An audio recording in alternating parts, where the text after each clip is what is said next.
பொங்கல் திருநாள். பொங்கல் திருநாள்னால் இது ஏதோ அறுவடை திருநாள் அப்படின்னு சொல்லுவோம். அதாவது வருஷம் பூரா நாம் பாடுபட்டு அதனுடைய பலனை அனுபவிக்கிற நாள் அப்படிங்கிறது நாம் சொல்லிகிட்டு இருக்கிறது. இது முக்கியமாக இது ஒரு நன்றி அறிவிப்பு நாள் அப்படின்னு சொல்லுவாங்க. இன்றைக்கி நிறைய நன்றி அறிவிப்பு கூட்டம்லாம் நடந்துக்கிட்டு இருக்குல்ல, அது மாதிரி விவசாயிகள் நடத்துகிற ஒரு நன்றி அறிவிப்பு விழா இது. யாருக்கு நன்றி சொல்கிறாங்கன்னா ஆதவனுக்கு. அதாவது சூரியன் இல்லைன்னா விவசாயம் இல்லை. அதனால் ஆதவனுக்கு நன்றி செலுத்துகிற நாளாக இந்த பொங்கல் திருநாளை நாம் கொண்டாடுறோம். அதாவது இந்த பொங்கலில் விவசாயிகள்கிட்டேருந்து நிறைய பண்புகளை நாம் தெரிஞ்சுக்க வேண்டிய நாள் இது. விவசாயிகள் அவங்க விவசாயம் முன்னேறி இருக்கிற அளவுக்கு விவசாயிகளுடைய வாழ்க்கை தரம் முன்னேறலை. அந்த அளவுக்கு அவர்கள் நாட்டுக்காக உழைச்சிக்கிட்டு இருக்கிறாங்க. அந்த காலத்திலே அதை பற்றி ஒரு கதை சொல்கிறது உண்டு. ஒரு வயசான ஆள் நிலத்தில் ஏறு உழுதுகிட்டு இருந்தாராம். கிழிஞ்சு போன ஒரு சின்ன துண்டை தான் இடுப்பில் கட்டியிருந்தாராம். தலையில் ஒரு கந்தலை சுற்றி இருந்தார். உடம்பு பூரா சேரு, ரொம்ப ஏழை. ஏறு ஓட்டிகிட்டு இருக்கிறவர் வேறு எப்படி இருப்பார்?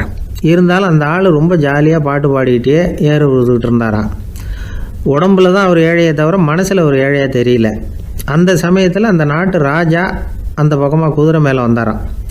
வேட்டைக்கு போயிட்டு பரிவாரங்களோடு திரும்பி வந்துக்கிட்டு இருக்கிறார். ரொம்ப செல்வ செழிப்பில் இருக்கிற ராஜா அவர் இந்த வயசான விவசாயியை பார்த்துருக்கார். இந்த ஆள் ரொம்பவும் ஏழைங்கிறது அவர் பார்த்தாவே பளிச்சுன்னு தெரியுது. கட்டிக்கிறதுக்கு நல்ல துணி இல்லை, உடம்போ இழைச்சி போயிருக்குது, வயிறு முதுகில் போய் ஒட்டிக்கிட்டு இருக்கு, கண்ணு குழி விழுந்து போயிருக்குது. ஆனாலும் முகத்தை பார்த்தா சந்தோஷமாக இருக்கிற மாதிரி இருக்குது. இவ்வளோ உற்சாகமாக பாடிக்கிட்டு இருக்கிறாரே அப்படின்னு ஆச்சரியமாக நினச்சி பார்த்தார் அந்த ராஜா. சரி, அவர்கிட்ட கொஞ்சம் பேச்சு கொடுத்து பார்க்கலாம் அப்படின்னு முடிவு பண்ணார். ஐயா பெரியவரே, இப்படி கொஞ்சம் வர முடியுமான்னாராம். பொழுது போகிறதுக்குள்ளே நான் இந்த வயல் பூரா உழவு ஓட்டி ஆகணும், அதனால் பேசுகிறதுக்கு நேரம் இல்லை அப்படின்னாராம் அந்த பெரியவர். என்ன அவ்வளவு அவசரமாக? மீதி இருந்தால் நாளைக்கு உழுதக்கூடாதா? அது சரி, உனக்கு எத்தனை ஏக்கர் நிலம் இருக்குது அப்படின்னு விசாரிச்சிருக்கார் ராஜா. எனக்குன்னு சொந்தமாக உள்ளங்கை அளவு கூட நிலம் கிடையாது. இது எங்கள் முதலாளியோட நிலம். இதை பூராவும் உழுது முடித்தாதான் அவர் கூலி கொடுப்பார். நான் கூலிக்கு உழுதுகிட்டு இருக்கிறேன். உங்ககிட்ட பேசிக்கிட்டு இருந்தால் அவருக்கு துரோகம் பண்ணது மாதிரி ஆகிடும் அப்படின்னாராம். ராஜா குதிரையை விட்டு கீழே இறங்கினார். வரப்பில் நடந்து அந்த பெரியவர்கிட்டே போனாராம். சரி, ஒரு நாள் பூரா உழுதா உனக்கு எவ்வளவு கூலின்னு கேட்டிருக்கார். 8 அணா கூலி கிடைக்கும்னாராம் அவர். இது ரொம்ப காலத்துக்கு முன்னாடி நடந்த ஒரு சம்பவங்கிறதுனால அப்போ 8 அணா கூலிங்கிறது ரொம்ப பெருசு. இருந்தாலும் அதுவும் அந்த ராஜாவுக்கு பெரிய கூலியாக தெரியல. இவ்வளவு தானா, இதை வச்சுக்கிட்டு நீ எப்படி காலம் தள்ளுற அப்படின்னாராம். ஒன்றும் கவலை இல்லை அப்படின்னாராம் அவர். ராஜாவுக்கு ரொம்ப ஆச்சரியமாக போச்சு. 8 அணா கூலி வாங்குகிற இந்த ஆள் கவலை இல்லாமல் இருக்கிறார், ஏராளமான வசதியோடு இருக்கிறன்னா கவலை இல்லாமல் வாழ முடியலையே அப்படின்னு நினச்சி பார்த்துருக்கார். அது சரி, 8 அணாவில் எப்படி குடும்பம் நடத்துகிற அப்படின்னு கேட்டாராம்.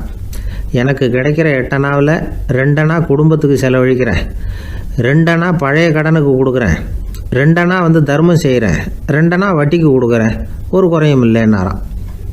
ராஜாவுக்கு ஒன்றும் புரியல. எனக்கு ஒன்றும் புரியலையேன்னு இருக்கார். ஐயா, எனக்கும் என் மனைவிக்கும் 2 அணா செலவாகுது. வயசான அம்மா அப்பா இருக்கிறாங்க, சின்ன வயசில் என்னை காப்பாற்றினவங்க அவங்க. அந்த கடனுக்கு 2 அணா செலவாகுது, அது பழைய கடன். என் தங்கச்சி ஒருத்தி ஆதரவு இல்லாத நிலைமையில் தன்னுடைய மகனோட என் வீட்டில் இருக்கிறா. அவளுக்கும் அவள் மகனுக்கும் 2 அணா செலவு பண்ணுறேன், அது தர்மம். எனக்கு 2 பிள்ளைங்க இருக்கிறாங்க, அவங்களுக்கு 2 அணா செலவு பண்ணுறேன், அது வட்டிக்கு கொடுக்கறது மாதிரி. பிற்காலத்தில் அவங்க எங்களை காப்பாற்றுவாங்க. அந்த வகையில் நான் திருப்தியோடு வாழ்ந்துக்கிட்டு இருக்கிறேன் அப்படின்னாராம். ராஜாவுக்கு அர்த்தம் புரிய ஆரம்பிச்சுதான். அந்த பெரிய நிலத்தை விலை கொடுத்து வாங்கி அந்த பெரியவருக்கே தானமாக கொடுத்துட்டாராம். இப்போ உழுதவருக்கே நிலம் சொந்தமாயிட்டுது. அன்னையிலேருந்து அரசனுக்கும் ஆறுதல் கிடைச்சிதான். இப்படி ஒரு கதை சொல்லுவாங்க. 8 அணா வருமானத்தை வச்சுக்கிட்டு எப்படி காலத்தை தள்ளுறதுன்னு சொல்கிறதுக்காக இந்த கதையை சொல்கிறதாக யாரும் தப்பாக நினச்சிக்கக்கூடாது. கிடைக்கிறத எப்படி பங்கு போடுறார், எப்படி திருப்தியாக வாழறார் அப்படிங்கிறது தான் முக்கியம். அது மாதிரி இன்றைக்கு இந்த பொங்கல் திருநாளில் உழவர்கள் மனசு மகிழ்ச்சியாக இருந்ததுன்னா அது எல்லாரும் மகிழ்ச்சியாக இருக்கிறது மாதிரி அர்த்தம். அதனால் அவர்கள்ட்டேருந்து நாம் பாடம் கற்றுக்கணும். சில உழவர்கள் தங்கள் நிலத்தில் விளையிறத தாங்கள் சாப்பிட மாட்டாங்க, அடுத்தவங்கள்ட்ட விற்றுட்டு சந்தையில் போய் வேறு அரிசி வாங்கிட்டு வந்து தான் இவங்க சாப்பிடுவாங்க. அப்படிப்பட்ட விவசாயிகள்லாம் இது உண்டு. பங்கிடுகிற பண்பை உழவர்கள்ட்டேருந்து கற்றுக்கொள்ளுங்கள் அப்படிம்பாங்க. ஒரு ஆள் நிம்மதியாக மகிழ்ச்சியாக இருந்தானா, உங்கள் நிம்மதிக்கும் மகிழ்ச்சிக்கும் என்ன காரணம்னு கேட்டிருக்கார் இன்னொருத்தர். என்கிட்ட இருந்தது பூராவையும் என் பிள்ளைங்களுக்கு சமமாக பங்கு போட்டு கொடுத்துட்டேன், எனக்குன்னு எதுவுமே வச்சுக்கல, அதுதான் நிம்மதிக்கு காரணம்ன்றிருக்கான். உங்ககிட்ட இருந்தது எவ்வளவு இருந்தது அப்படின்னு கேட்டிருக்காரு அவர். மொத்தமாக ஒரு 50,000 ரூபா இருக்கும் அப்படின்னு இருக்கான். அவ்வளவும் பணமாகவே இருந்ததா அப்படின்னு கேட்டிருக்காங்க அவங்க. இல்லைங்க, அவ்வளவும் கடன், அதை தான் பிரித்து கொடுத்துருக்கேன் பிள்ளைங்க கிட்ட அப்படின்னு நானும். அவன்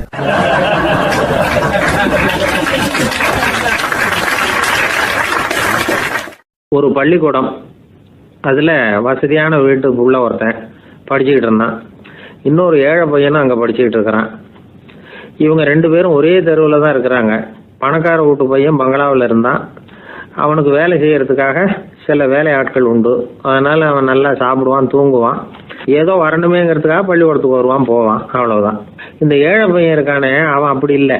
காலையில் எழுந்திருப்பான், உடற்பயிற்சி பண்ணுவான், அவங்க வீட்டில் கிடைக்கிற சாதாரண உணவு அதை அளவோடு சாப்பிடுவான், வீட்டில் உள்ள வேலைகளையும் செய்வான், பள்ளிக்கும் தவறாமல் வந்துடுவான்.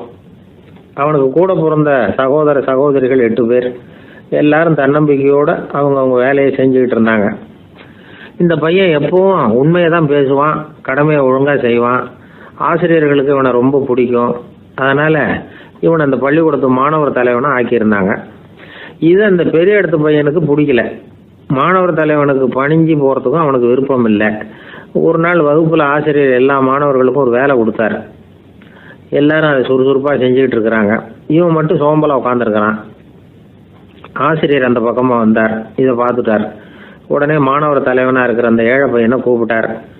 இந்த பாருப்பா, ஏன் அந்த பையன் இப்படி சும்மா உட்காந்துருக்கிறான், என்னன்னு விசாரித்து சொல்லு அப்படின்னு சொல்லிவிட்டு உள்ளே போயிட்டார். இவன் மெதுவாக போய் அவங்ககிட்ட விசாரித்தான், ஏன் இப்படி சோர்ந்து போய் உட்காந்துருக்கிற அப்படின்னு. அவன் ரொம்ப அலட்சியமாக இவனை திரும்பி பார்க்குறான். என்னோட சிரமம் உனக்கு என்ன தெரியும், வீட்டில் என்னுடைய சௌகரியங்களை கவனிக்கிற வேலை ஆட்கள் 2 பேரும் இன்னைக்கு வேலைக்கு வரல, அதனால் என்னோட வேலையெல்லாம் நானே கவனிக்கிற மாதிரி ஆயிட்டுது, அதனால் சோர்ந்து போயிட்டேன் அப்படின்னு நான். அப்புறம் கேட்டிருக்கான், அது சரி, உன்னுடைய வீட்டில் உன்னுடைய வேலைக்காரங்க வராத போது நீ எப்படி சமாளிக்கிற அப்படின்னு கிண்டலாக கேட்டிருக்கான். அதாவது இவன் ஏழைங்கிறதையும் இவன் வீட்டில் வேலை செய்யறதுக்கு யாரும் இல்லைங்கிறதையும் இப்படி சொல்லி கிண்டல் பண்ணுறான். இந்த ஏழை பையனுக்கு இது புரிஞ்சுது, மனசு வேதனை போட்டுது. இருந்தாலும் வெளியில் காட்டிக்காமல் சிரிச்சுக்கிட்டே சொன்னானா, எனக்கு அந்த கவலையே கிடையாது, என்னுடைய உதவிக்கு நான் நினைச்ச உடனே என்னுடைய காரியத்தை செய்யறதுக்கு 8 பேர் எப்பவும் தயாராக இருப்பாங்க அப்படின்னு நான். இவன் இப்படி சொன்னதும் அவனுக்கு ஒரு மாதிரி ஆயிட்டு தான், தலையை குனிஞ்சுக்கிட்டே போயிட்டான். உள்ளே உட்காந்துருந்த ஆசிரியர் காதில் இது விழுந்தது. உடனே இந்த ஏழை பையனை உள்ளே கூப்பிட்டு போனார், கேட்டார், என்னப்பா அப்படி சொல்கிற, இவன் பொய் சொல்ல மாட்டாங்கிறது அவருக்கு தெரியும், அவனை சமாளிக்கிறதுக்காக இப்படி ஒரு பொய்யை சொல்லியிருப்பாங்கிறதையும் அவரால் ஏற்றுக்க முடியல. ஏன்பா நீ நினைக்கிற காரியத்தை செய்ய 8 பேர் தயாராக இருக்கிறதா சொன்னியே, உன்னுடைய சகோதர சகோதரிகளை குறிப்பிட்டு அப்படி சொன்னியா அப்படின்னு கேட்டார். இல்லைங்க ஐயா, நான் அவங்கள குறிப்பிட்டு அப்படி சொல்லலைன்னா. அப்படின்னா பொய் சொன்னியா, இந்த சின்ன விஷயத்துக்கு அப்படி பொய் சொல்லலாமான்னார். ஐயா நான் பொய்யும் சொல்லலைன்னா. இவன் அப்படின்னா நீ சொன்னதுக்கு என்ன அர்த்தம்னார். இப்போ அந்த பையன் சொல்கிறான், ஐயா நான் நினைக்கிறத செய்து முடிக்க என் கூட இருக்கிற அந்த 8 பேர் யாருன்னா 2 கால் 2 கை, வாய், மூக்கு, கண்ணு, காது, ஆக மொத்தம் 8. இவங்க தான் அந்த வேலை ஆட்கள். நான் சொல்கிறத செய்யறதுக்கு, நான் சொல்கிறத கேட்கறதுக்கும் செய்யறதுக்கும் அவங்க எப்பவும் தயாராக இருக்காங்க. அந்த அளவுக்கு என்னுடைய பயிற்சிகள் பழக்க வழக்கங்கள் மூலமாக அவங்கள நல்ல நிலைமையில் வச்சிருக்கிறேன் அப்படின்னா. இந்த கதையை சுவாமி சின்மயானந்தர் சொல்கிறது வழக்கம். இயற்கை நமக்கு கொடுத்துருக்கிற வேலை ஆட்கள் இந்த 8, இவங்களை நல்ல முறையில் வச்சிருந்து வேலை வாங்க வேண்டியது நம்முடைய கடமை. அந்த கடமையை ஒழுங்காக செஞ்சுக்கிட்டு வந்தால் வாழ்க்கையில் வெற்றி நிச்சயம், இல்லைன்னா குழப்பம்தான். புத்தி சரியா இல்லைன்னா இந்த வேலையாட்கள் நாம் சொல்கிறத கேட்க மாட்டாங்க.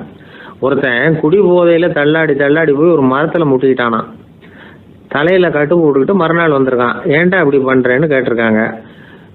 நான் ஒதுங்கி போன்னு தான் சொன்னேன், அது கேட்கல அப்படின்ட்டுருக்கான். எது கேட்கல, உன்னோட காலா அப்படின்னு கேட்டிருக்காங்க. இல்லைங்க அந்த மரம் அப்படின்னு நானா.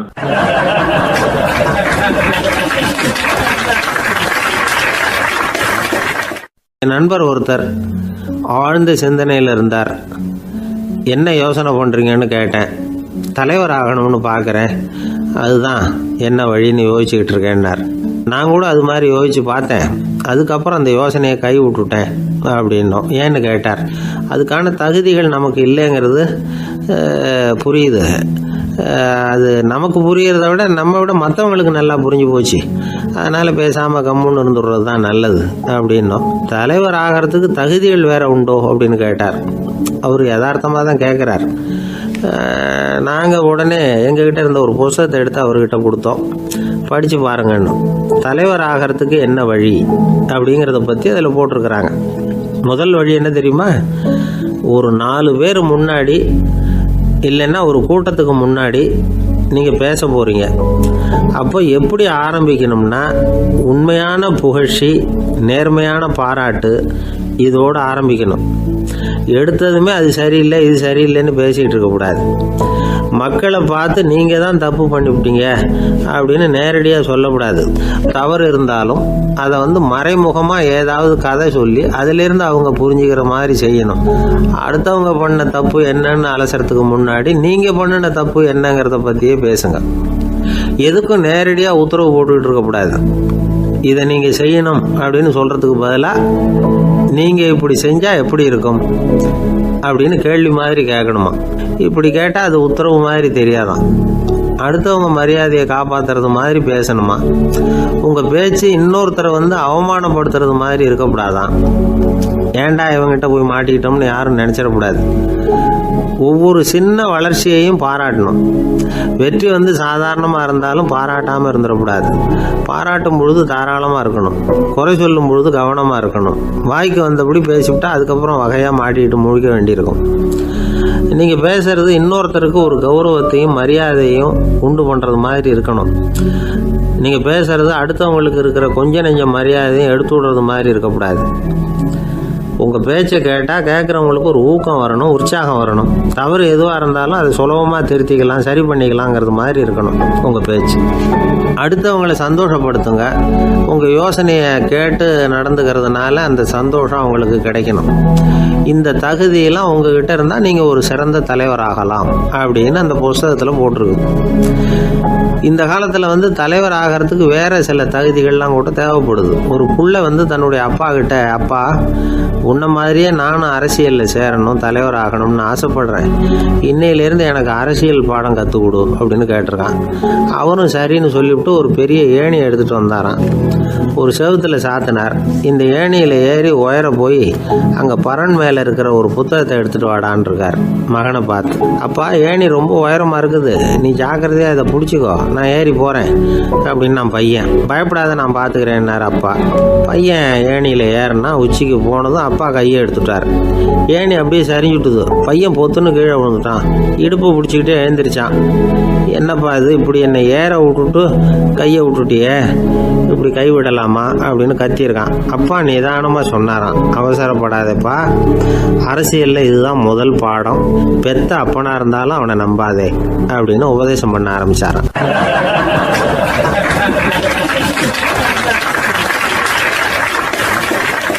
ஒரு ஆஃபீஸில் வேலை பார்க்குற ஒருத்தர் ஏதோ தப்பு பண்ணிவிட்டார்.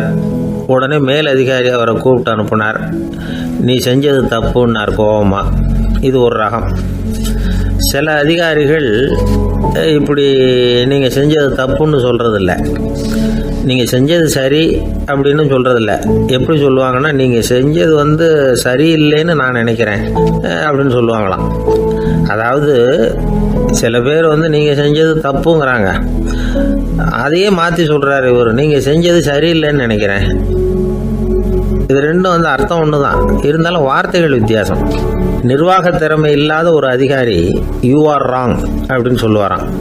நிர்வாக திறமை உள்ள அதிகாரியாக இருந்தால் அதையே கொஞ்சம் மாற்றி I think you are not correct அப்படிம்பாரான். இதுதான் வித்தியாசம். இருந்தாலும் வார்த்தைகளை உபயோகப்படுத்துகிற விதத்தை வச்சு தான் வேலை நல்லா நடக்கிறதும் நடக்காததும் இருக்குது. விவரம் தெரிஞ்சவங்க என்ன சொல்கிறாங்க தெரியுமா? Be a leader not a boss அப்படிங்கிறாங்க. ஒரு லீடராக பாஸாக இருக்காதே அப்படிங்கிறாங்க. சரி, அப்படின்னா லீடருக்கும் பாஸுக்கும் வித்தியாசம் உண்டா அப்படின்னு கேட்டால் இருக்குன்னு சொல்கிறாங்க. லீடருங்கிறவர் வேறு, பாஸுங்கிறவர் வேறு. ஒரு லீடர் எப்படி நடந்துக்குவார், ஒரு பாஸ் எப்படி நடந்துக்குவார், இதை முதல்ல நாம் தெரிஞ்சுக்கணும்.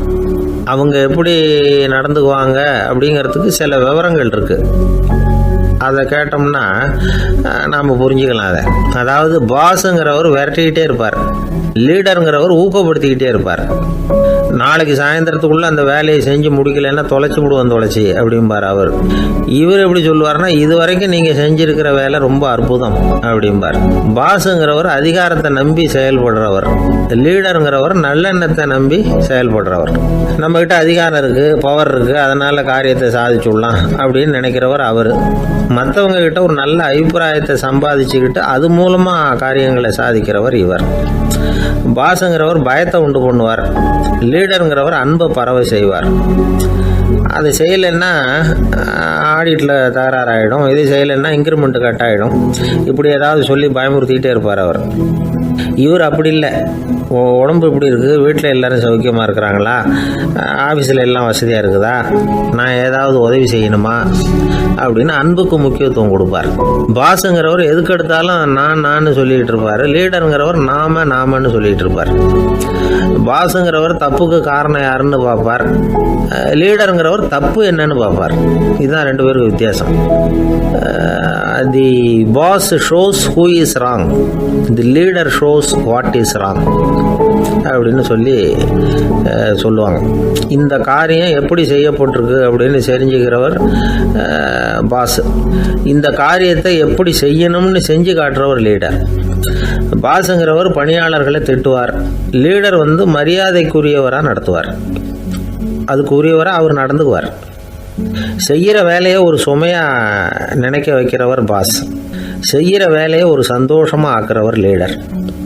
ஒரு முதலாளியாக இருக்கிறவர் அல்லது ஒரு நிர்வாகியாக இருக்கிறவர் இது மாதிரியான நுணுக்கங்களை எல்லாம் தெரிஞ்சு வச்சுக்கிறது நல்லது. ஒரு பாஸ் இருக்கார், அவர் ஒரு நாள் ரொம்ப பெருமையாக தன்னோட ஆஃபீஸை பற்றி பேசிக்கிட்டு இருந்தார்.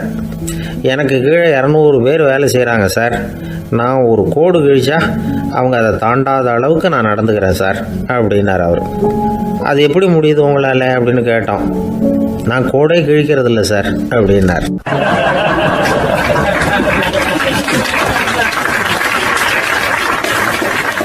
என்ன சார் உங்கள் பையன் என்ன செஞ்சுக்கிட்டு இருக்கிறான் இப்போ அப்படின்னு கேட்டார் ஒருத்தர். அடிக்கடி கண்ணாடி முன்னாடி நின்று அழகு பார்த்துக்கிட்டு இருக்கிறான் சார் அப்படின்னார் அப்பா. இளம் பருவம் இப்படி தான் இருக்கும், அதையெல்லாம் சாதாரணமாக நினச்சிடாதீங்க அப்படின்னார் அவர்.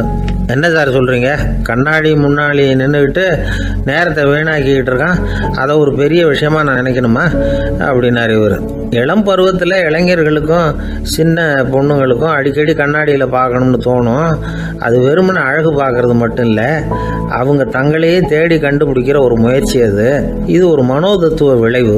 இது வரைக்கும் சின்ன பிள்ளையா இருந்துட்டோம், இனிமேல் நாமளும் மற்றவங்க மாதிரி மனிதர்கள் தான் அப்படிங்கிற உணர்வு அவங்களுக்கு வருது. தங்களோட முகம் எப்படி இருக்குது, அழகு எப்படி இருக்குது, உடம்பு நேரம் எப்படி இருக்குது, முடி எப்படி இருக்குது அப்படிங்கிறதையெல்லாம் கண்டுபிடிக்கிறாங்க. அதுக்கப்புறம் இன்னொரு ஆணோ பொண்ணோ தன்னை கவனிக்கணும் அப்படின்னு நினைக்கிறாங்க. இதெல்லாம் மனோதத்துவ உண்மைகள், இதெல்லாம் இயற்கை. இதை பார்த்துட்டு பெற்றவங்க பிள்ளைங்க கெட்டு போட்டாங்க அப்படின்னு நினைக்கக்கூடாது, அவங்கள திட்டிக்கிட்டே இருக்கக்கூடாது.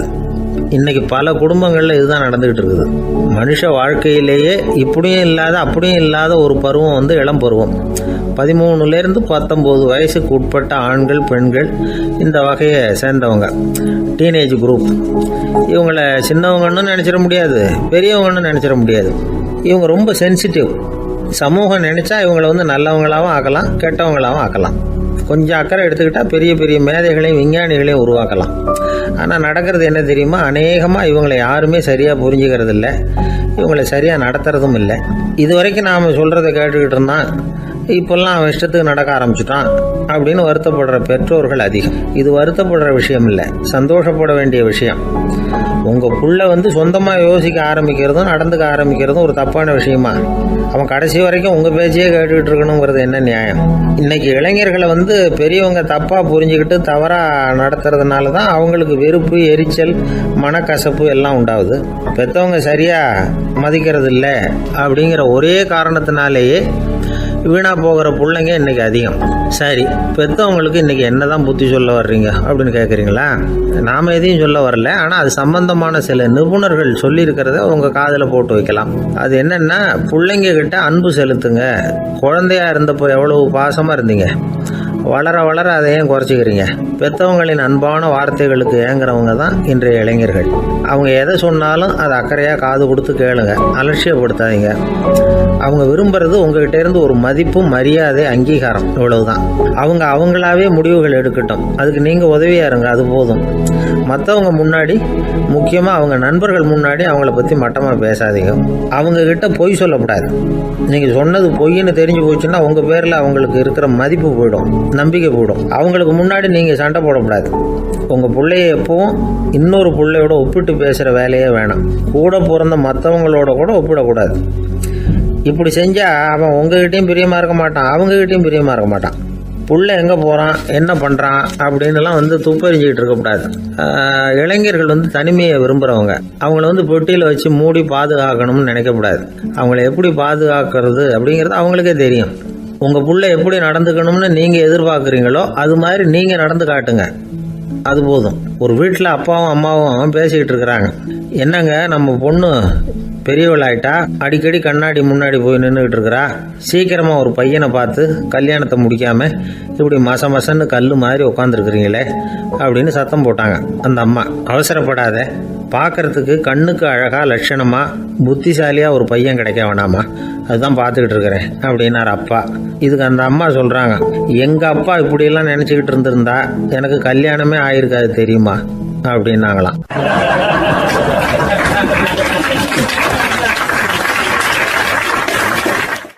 ஆசைப்படுறதுல தப்பு இல்லை, ஆனால் அந்த ஆசை தேவைக்கு தகுந்த மாதிரி இருக்கணும். தேவைக்கு மீறிய ஆசைகள் இருக்கு பாருங்க, அது தேவையில்லை. இந்த கருத்தை வலியுறுத்தது மாதிரி ஒரு கதை உண்டு. தேவேந்திரனுக்கு திடீர்னு வீடு கட்டணும்னு ஒரு ஆசை வந்துதான். வீடுன்னா நாம கட்டுற மாதிரி இல்லை. தேவேந்திரன் வீடுன்னா சும்மாவா, ஒரு பிரம்மாண்டமான அரண்மனை கட்டணும். அது மாதிரி இந்த 3 லோகத்திலையும் ஒரு அரண்மனை கிடையாது அப்படின்னு எல்லாரும் சொல்லணும். இது அவனோட ஆசை. உடனே தேவ தச்சரான விஸ்வகர்மாவை கூப்பிட்டான், உத்தரவு போட்டான். விஸ்வகர்மா தன்னுடைய உதவியாளர்களை எல்லாம் கூப்பிட்டு ஒன்றா சேர்த்துக்கிட்டார். படாத பாடுபட்டு ஒரு பெரிய அரண்மனையை கட்டி முடித்தார். கட்டி முடிக்க 1000 வருஷம் ஆச்சு. தேவேந்திரன் பார்க்குறான். அவனுக்கு திருப்தி ஏற்படலை. என்னுடைய அந்தஸ்துக்கு இது ரொம்ப சாதாரணமான கட்டிடம், இதை விட இன்னும் பெருசாக கட்டு அப்படின்னா. தேவ தச்சர் திணறி போயிட்டார். அவரால் அதுக்கு மேலே எதுவும் செய்ய முடியல. என்ன பண்ணுறதுன்னு யோசனை பண்ணார். நேராக நாரதர் காலில் போய் விழுந்தார். நீங்கள் தான் என்னை இந்த பிரச்சனையிலேருந்து காப்பாற்றணும்னார். நாரதர் யோசனை பண்ணார். சரி, கவலைப்படாதேன்னார். நேராக இந்திரன்கிட்ட போனார். இந்திரன் நாரதரை பார்த்த உடனே வாங்கன்னு கூட்டிகிட்டு போய் அரண்மனையை காட்டினான். இது மாதிரி ஒரு அரண்மனையை நீங்கள் வேற எங்கேயாவது பார்த்துருக்குறீங்களா அப்படின்னு ரொம்ப பெருமையாக கேட்டான். நான் பார்த்ததில்லை, ஆனால் என்னை விட வயசில் மூத்தவர் மகரிஷி லோமேசர், அவர் ஒரு வேளை பார்த்துருக்கிறாரா என்னமோ அப்படின்னார். உடனே அவரை மனசில் நினச்சி தியானம் பண்ணினார். அடுத்த கணம் லோமேசர் அங்கே வந்தார். இடையில ஒரு சின்ன துண்டு, கையில் ஒரு கமண்டலம், தலையில் ஒரு பாய், அவ்வளவுதான் அவர்கிட்ட இருந்தது. எதுக்காக தலையில் இந்த பாய் அப்படின்னு கேட்டான் இந்திரன்.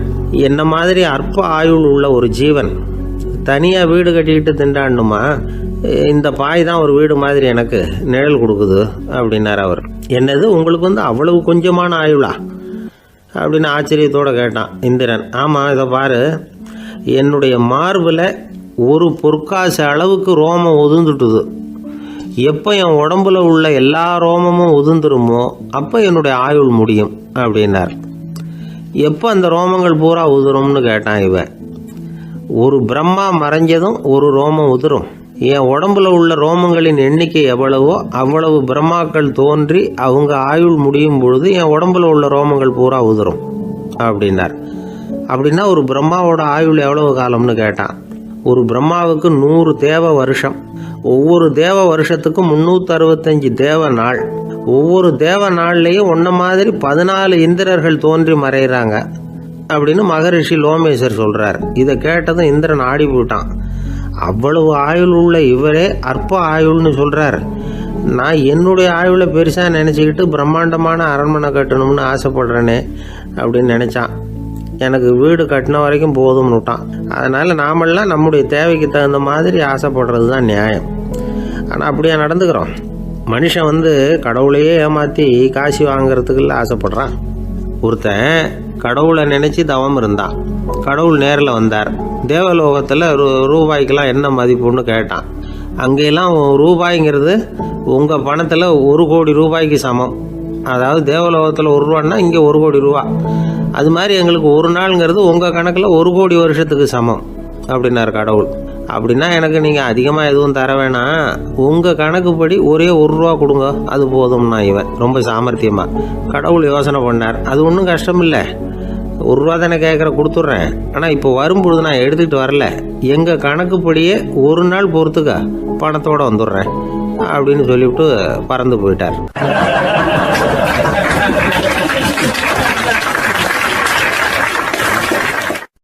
ஒரு தெருவில் சில சிறுவர்கள் விளையாடிக்கிட்டு இருந்தாங்க. ஏதோ ஒரு உயரமான கல்லை நடுத்தெருவில் வச்சு அதை சுற்றி சுற்றி ஓடி வந்துக்கிட்டு இருக்கிறாங்க. அது என்ன விளையாட்டோ அவங்களுக்கு தான் தெரியும். கொஞ்ச நேரம் அப்படி விளையாடிக்கிட்டு இருந்தவங்க விளையாடி முடிச்சதும் அந்த கல்லை நடுத்தெருவில் அப்படியே விட்டுட்டு அவங்கவுங்க வீட்டுக்கு ஓடி போயிட்டாங்க. அதுக்கப்புறம் அந்த வழியாக 2 பெண்கள் பேசிக்கிட்டே வந்தாங்க. பேச்சு சுவாரஸ்யத்தில் நடுத்தெருவில் இருந்த அந்த கல்லை கவனிக்கலை. காலில் இடிச்சுட்டுது, லேசாக ரத்தம் வந்துட்டுது, வலி தாங்கலை. காலில் இடிச்சுக்கிட்ட பொண்ணு திட்ட ஆரம்பிச்சுட்டுது. வர வர ஊர் உலகம் ரொம்ப கெட்டு போச்சு, யாருக்கும் பொறுப்பே கிடையாது பாரு, இப்படி நடுத்தருவில் பொறுப்பு இல்லாமல் இப்படி கல்லை போட்டு வச்சுருக்குறாங்களே, இது நியாயமா அப்படின்னு சொல்லி இந்த சமூகத்தை கடுமையாக விமர்சனம் பண்ணிக்கிட்டு அவங்க போயிட்டாங்க. கொஞ்ச நேரம் கழித்து ஒரு வாலிபன் அந்த வழியாக வந்தான். அந்த கல்லை பார்த்தான், நின்னான், 1 நிமிஷம் யோசனை பண்ணான், என்ன பண்ணலாம்னு பார்த்தான். தன்னுடைய வீரத்தையும் பலத்தையும் காட்டணும்னு நினச்சான். பின்னாடி போனான். அப்புறம் வேகமாக ஓடி வந்து ஒரு சின்ன ஹை ஜம்ப் அப்படியே துள்ளி குதிச்சான். துள்ளி குதித்து தாண்டி அந்த பக்கமாக போய் விழுந்தான். அப்படியே விசில் அடிச்சுக்கிட்டு அவன் பாட்டுக்கு நடந்து போகிறான். அடுத்தபடியாக ஒரு காதல் ஜோடி அந்த வழியாக வந்தது. நடுத்தெருவில் கண்ணில் பட்டது. அவங்க 2 பேரும் ரொம்ப நெருக்கமாக சேர்ந்து வந்துக்கிட்டு இருக்கிறாங்க. நடுவில் கல் இருக்கிறதுனால கொஞ்ச நேரம் 2 பேரும் விலகி மறுபடியும் இந்த பக்கம் வந்து சேர்ந்து போகணும். கொஞ்ச நேரம் நாம் பிரிய வேண்டி இருக்குதே அப்படின்னு வருத்தத்தோடு முணுமுணுத்துக்கிட்டே இந்த பக்கம் வந்தாங்க. அதுக்கப்புறம் வழக்கம் போல் சேர்ந்து அவங்க பாட்டுக்கு எதிர்காலத்தை பற்றி கற்பனை பண்ணிக்கிட்டே போயிட்டாங்க. கடைசியாக அந்த வழியாக பார்வை இல்லாத ஒருத்தர் வந்துக்கிட்டு இருக்கார். அவர் கையில் வழக்கமாக வச்சிருக்கிற அந்த ஊன்றுகோல், கையில் இருக்கிற அந்த ஊன்றுகோலால் தனக்கு முன்னாடி அப்படியும் இப்படியும் அப்படியே தட்டிக்கிட்டு பார்த்துக்கிட்டே அவர் மெதுவாக நடந்து வந்துக்கிட்டு இருக்கிறார். வழியில் இருக்கிற அந்த கல் தட்டுப்பட்டுது. உடனே நடுத்தெருவில் ஒரு கல் இருக்குங்கிறத அவர் புரிஞ்சுக்கிட்டார். உடனே குனிஞ்சார், அந்த கல்லை தடவி பார்த்து எடுத்தார், தெரு ஓரமாக கொண்டுட்டு போய் போட்டார். அதுக்கப்புறம் அவர் பாட்டுக்கு அவர் வழியில் நடந்து போனார். இப்போது இதில் பல பேர் வந்தாங்க போனாங்க. இவங்களில் பார்வை உள்ளவங்க யார், பார்வை இல்லாதவங்க யார்? இப்படி ஒரு கேள்வி கேட்டால் என்ன பதில் சொல்ல முடியும்? கொஞ்சம் யோசிச்சு பார்த்தா இன்னைக்கு பல பேர் இப்படி தான் இருந்துகிட்டு இருக்கிறோம். ஒரு ஆள் பார்க்கறதுக்கு பெரிய மனுஷன் மாதிரி இருக்கார். ஒரு தெரு வழியாக நடந்து வந்துக்கிட்டு இருந்தார். இருட்டு நேரம். வழியில் ஒரு பெரிய கல் கிடந்தது, கருங்கல். பார்த்தார், கொஞ்ச நேரம் யோசிச்சார். போய் தூக்கி பார்த்தா ரொம்ப கனமாக இருந்தது. இன்னொரு ஆள் சேர்ந்தாதான் தூக்க முடியும். இவர் உடனே ரோட்டோரமாக போய் ஒரு மரத்தடியில் உட்காந்துக்கிட்டார். 2 பக்கமும் பார்த்துக்கிட்டே இருக்கார், யாராவது வர்றாங்களான்னு. கொஞ்ச நேரத்தில் ஒருத்தர் வந்தார், இவருக்கு தெரிஞ்சவர். என்னங்க இந்த நேரத்தில் இங்கே உட்காந்துருக்குறீங்கன்னு கேட்டார் அவர். அதுவும் அந்த கருங்கல் அப்படின்னு சுட்டி காட்டினார். ஓ, அதை தூக்கி ஓரமாக போடணுமா, வாங்க 2 பேரும் தூக்கலான்னார் வந்தவர். நான் அதுக்காக உட்காந்துருக்கலேன்னார் இவர். பின்ன வேற எதுக்காகன்னார் அவர். ஒரு மனுஷன் கருங்கல்லில் காலை இடிச்சுக்கிட்டான்னா எப்படி துள்ளுவான்னு பார்க்கணுங்கிறது எனக்கு ரொம்ப நாளாக ஒரு ஆசை, அதுக்காக தான் உட்காந்துருக்கிறேன் அப்படின்னாராம்.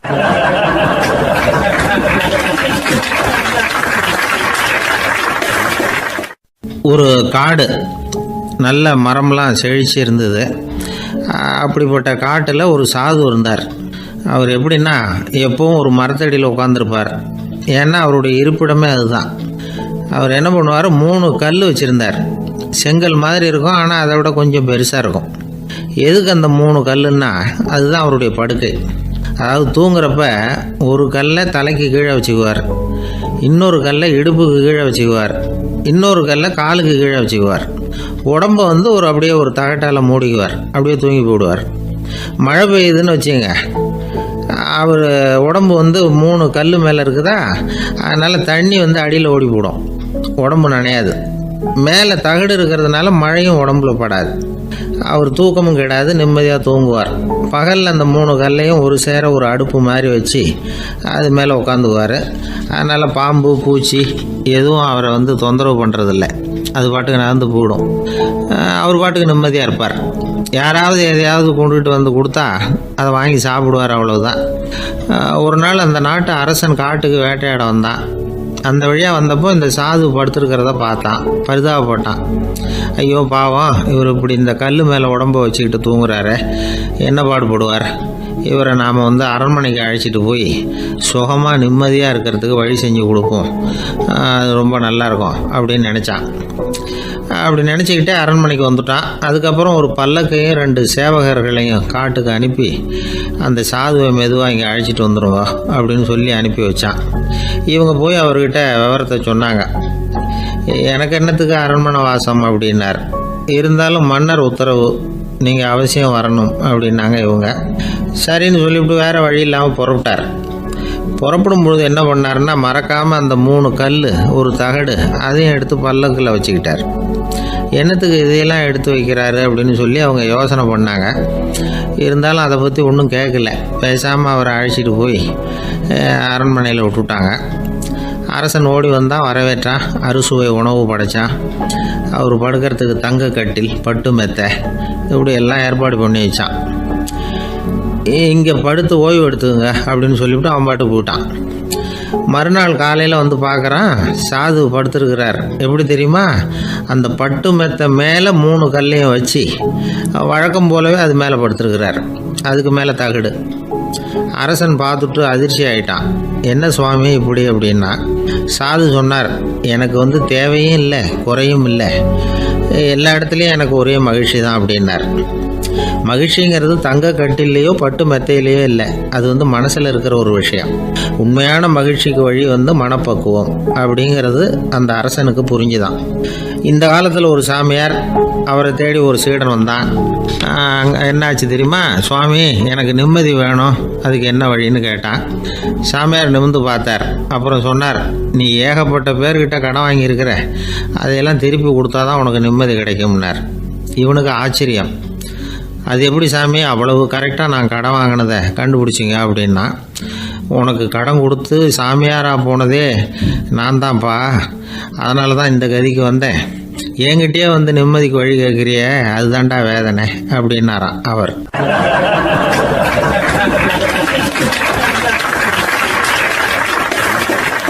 ஒருத்தர் ரொம்ப கவலையோடு உட்காந்துருந்தார். எதை பற்றி சார் கவலைப்படுறீங்கன்னு கேட்டோம். எதிர்காலத்தை பற்றி கவலைப்படுறேன்னார். ஏன்னு கேட்டோம். என்ன பண்ணுறதுன்னே தெரியல சார், எதிர்காலம் ஒரே இருட்டாக இருக்குது, பாதையே புரியலன்னார். இன்றைக்கி நம்ம இளைஞர்கள் பல பேருக்கு எதிர்காலம் இருட்டாக தான் தெரியுது. அவங்கெல்லாம் இந்த கதையை கொஞ்சம் கேட்கணும். ஒரு மலை அடிவாரத்தில் ஒரு சின்ன கிராமம். அந்த மலை ரொம்ப உயரமானது, அடர்த்தியாக செடி கொடிகள் மரங்கள் அதில் மண்டி கிடக்குது. பகல் வேளையில் இருட்டாக தான் இருக்கும், அவ்வளோ அடர்த்தி. அந்த மலை உச்சியில் ஒரு கோவில். நாள் ராத்திரியே புறப்பட்டாதான் காலையில் அந்த கோவிலுக்கு போய் சேர முடியும். கிராமத்து இளைஞன் ஒருத்தன் அந்த மலை உச்சிக்கு போக வேண்டியிருந்தது. கையில் ஒரு விளக்கை எடுத்துக்கிட்டு நாள் ராத்திரியே புறப்பட்டான். புறப்பட்டு போனவன் கிராமத்து எல்லையிலேயே நின்றுட்டான். ஏன் தெரியுமா, அவன் கையில் இருந்த விளக்கோட வெளிச்சம் 10 அடி தூரத்துக்கு தான் தெரியுது. அது வரைக்கும் தான் பாதை தெளிவாக இருக்குது. அதுக்கு அப்பாலெல்லாம் ஒரே இருட்டாக இருக்குது, பாதை புரியல. இவன் யோசனை பண்ணி பார்த்தான். மனசுக்குள்ள ஒரு சந்தேகம். 10 அடி தூரம் தானே வெளிச்சம் தெரியுது அப்படின்னா நாம் 10 அடி தூரம் தானே போக முடியும். அதுக்கும் அந்தாண்ட ஒரே இருட்டாக இருக்குது, அதில் எப்படி நாம் நடந்து போகிறது, நாம் ரொம்ப தூரம் நடந்து போய் ஆகணுமே. அப்படிப்பட்ட நினப்பெல்லாம் அவனுக்கு வந்துவிட்டுது. இதுதான் அவன் மனசில் ஏற்பட்ட தயக்கம். இப்படி யோசிச்சுக்கிட்டே அந்த இளம் ஆசாமி புறப்பட்ட இடத்துலேயே நின்றுக்கிட்டு இருக்கிறான். அந்த சமயத்தில் ஒரு வயசான பெரியவர் அந்த பக்கமாக வந்தார். அவர் கையில் இதை விட சின்னதாக ஒரு விளக்கு வச்சுருந்தார். அது எப்படின்னா, அது ஒரு 5 அடி தூரத்துக்கு தான் வெளிச்சம் காட்டுது, அவ்வளவு சின்ன விளக்கு. அவரும் மலை உச்சிக்கு போகிறதுக்காக தான் வந்துக்கிட்டு இருக்கிறார். அவரை பார்த்து இவன் கேட்டான், என்ன பெரியவரே, இவ்வளவு சின்ன விளக்கை வச்சுக்கிட்டு அவ்வளவு தூரத்துக்கு எப்படி மலையேற போகிறீங்க அப்படின்னு கேட்டான். நீ ஏன் இப்படி தயங்கிட்டே நிற்கிறேன்னு கேட்டார் பெரியவர். என்கிட்ட இருக்கிற விளக்கு 10 அடி தூரத்துக்கு தான் பாதையை காட்டுதுன்னா. இப்போ பெரியவர் சொன்னார், தம்பி, உன் கையில் இருக்கிற விளக்கு கொடுக்குற வெளிச்சத்தை வச்சு நீ முதல்ல 10 அடி தூரம் முன்னாடி போ. 10வது அடியில் போய் நின்றுக்கிட்டு பாரு, மறுபடியும் ஒரு 10 அடி தூரத்துக்கு பாதை தெரியும். இப்படி உன் கையில் இருக்கிற விளக்கு தொடர்ந்து வெளிச்சம் காட்டிக்கிட்டே இருக்கும். நீ முன்னேற முன்னேற அந்த வெளிச்சமும் முன்னேறும். அதனால் எத்தனை கிலோமீட்டர் தூரம் வேணும்னாலும் நீ இந்த 10 அடி தூரம் வெளிச்சத்தை வச்சுக்கிட்டே நீ போயிடலாம், புறப்படு அப்படின்னார். இப்போ தான் அந்த பெரியவர் சொன்னது இளைஞனுக்கு பளிச்சுன்னு புரிஞ்சுதான். உடனே உற்சாகமாக புறப்பட்டான், உச்சிக்கு போய் சேர்ந்தான். இந்த கதையிலேருந்து நாம் புரிஞ்சிக்க வேண்டியது என்ன தெரியுமா? நீண்ட கால திட்டம் ஒன்று போடும் பொழுது நமக்கு முன்னாடி இருக்கிறத மறந்துவிட்டு மனசை போட்டு குழப்பிக்க கூடாது. உங்கள் கையில் என்ன இருக்கோ அதுலேயே உங்கள் எதிர்காலம் மறைஞ்சிருக்குது. கண் முன்னாடி தெரியறத வச்சு ஆரம்பிங்க, போக போக வழி தானாக புலப்படும் அப்படிங்கிறார் ஒரு பெரியவர். பெரிய பயணங்களையெல்லாம் இப்படி தான் நடத்த வேண்டியிருக்கும். ஒவ்வொரு அடியாக எடுத்து வச்சா ஓடி போய் சேர்ந்து விடலாம். மலைச்சி போய் நின்றுட்டா நின்றுக்கிட்டே இருக்க வேண்டியது தான்.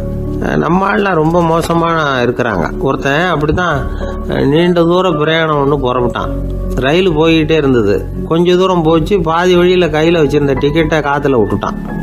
ஐயோ என் டிக்கெட்டு போயிட்டுதே அப்படின்னு கத்த ஆரம்பிச்சிட்டான். பக்கத்தில் இருந்த பெரியவர் அவனை பார்த்து பரிதாபப்பட்டு, கவலைப்படாத தம்பி, போனால் போகுது, வேறு டிக்கெட் வாங்கிக்கலாம் அப்படின்னு ஆறுதல் சொன்னார். அதுக்கு அவன் சொல்கிறான், சார் நான் அதுக்காக அழலை, அந்த டிக்கெட்டு கிடைச்சா தானே நான் எந்த ஊருக்கு போகணுங்கிறது எனக்கு தெரியும் அப்படிங்கிறான்.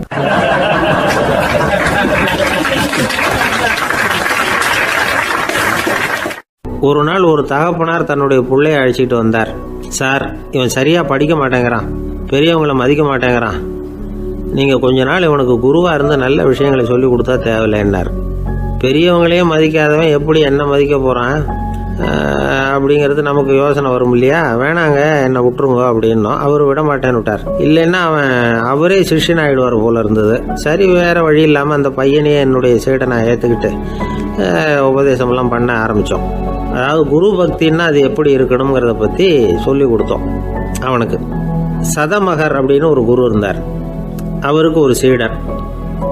அவன் பேர் துளசி சைதன்யன், நைஷ்டிக பிரம்மச்சாரி. தன்னுடைய குருவுக்கு எந்த நேரத்தில் எது தேவைங்கிறத புரிஞ்சுக்கிட்டு சேவை செய்கிறவன். ஆனால் இவனை பற்றி மற்ற சீடர்களுக்கு பொறாமை வந்துட்டுது. இவன் மட்டும் இப்படி இருக்கானேன்னு உடனே குருக்கிட்ட போய் கோல் மூட்டினாங்க. அவன் சரியில்லை, அவன் நடந்துக்கிறது சரியில்லை, அப்படி இப்படின்னு எதையாவது சொல்லி. இருந்தாலும் இதையெல்லாம் அந்த குரு நம்பலை. அவருக்கு தெரியும் யார் யார் எப்படின்னு. துளசி சைதன்யன் பெருமையை மற்ற சீடர்களுக்கு உணர்த்தணும் அப்படின்னு நினைச்சார்.